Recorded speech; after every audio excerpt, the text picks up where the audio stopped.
All right, so let's take a look at the three possible gas laws you can use.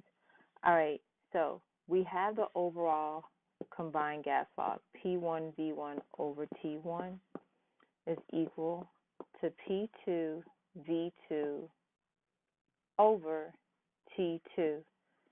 In the PowerPoint, it discussed that sometimes the variables are held constant.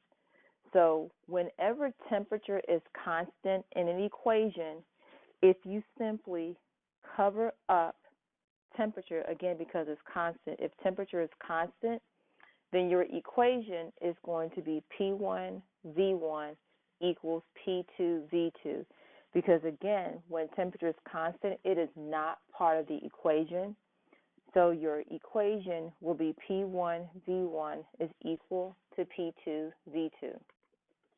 All right, so next up, let's say when you're reading your problem and volume is held constant. So if volume is held constant, so we will cover up the variable volume, and then your equation is P1 over T1 is equal to P2 over T2.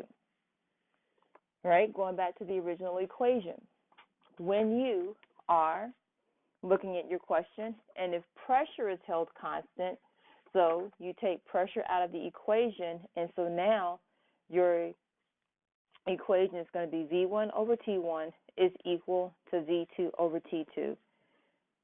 You can find this combined gas law equation in the reference table. This is not an equation that you will have to memorize. This entire equation can be found on your reference table, okay? So now let's take a look at the question that you have in front of you. A sample of oxygen gas occupies a volume of 250 milliliters at 700 torr. What volume will it occupy at 800 torr? So if we take a look at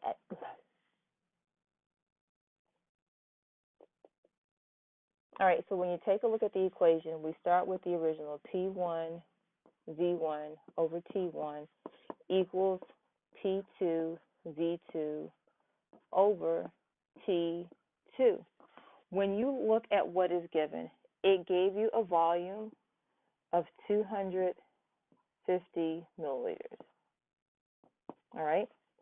It also gave you a pressure of 740 torr. Then it says what volume will it occupy. So because it's saying will it occupy, it's talking about in the future. So that's going to be your second volume. So we then can interpret that this is going to be P1 and that is, this is V1, that's P1, and that our P2 is 800 torr.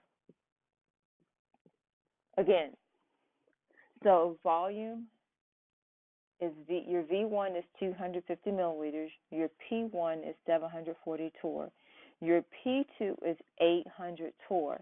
You are solving in this equation for V2. So when you look at this equation, we go back and look, well, what is held constant? Well, go ahead and assume that temperature is held constant for this problem since it was not mentioned in the question at all. So I'm going to take out my temperature variable. So now this goes back to your algebra, and we're going to set this equation up so that we are solving for V2. So with this, we can divide both sides by P2 because we need to isolate this variable. Okay, so let me make more room. So when you divide both sides by P2, you get V2 is equal to P1 over V1, P1 times V1 over P2. Now you're going to go and plug in your numbers so that you can solve. So we know P1 is 740 torr. V1 is 250 milliliters over our P2, and we know P2 is 800 torr. So you're going to multiply 740 torr times 250 milliliters, then divide by 800. And as we look at this equation, we know that our torr will cancel. So you're going to plug into your calculator 740 times 250. Then you're going to divide by 800. And your final answer is 231 milliliters. Now, we can check to make sure that this problem was worked out correctly. So, if you remember back in the PowerPoint, we discussed when you have pressure and volume, this is an inverse relationship. So we went from, in the problem, 250 milliliters to 231 milliliters. And then the initial pressure was 740 torr. The final pressure is 800 torr. So taking a look at this, going from P1 to P2, there is an increase in pressure. Therefore, our answer shows correctly that when we go from V1 to V2, that there's a decrease. So again, please remember that when you have pressure and volume, that there is an inverse relationship. That is a way that you can check your work. Another way we can look to solve this problem is if we look at the ratio between P1 and P2. So if I do 740 divided by 800, that will equal 0.925.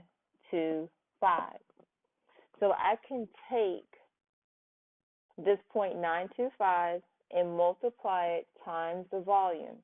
So I can do 250 times 0.925 to get the same answer of 231 milliliters. So either way will get you to the same result. You have options as to how you want to work out the problems. Pick whichever one works best for you and go with it.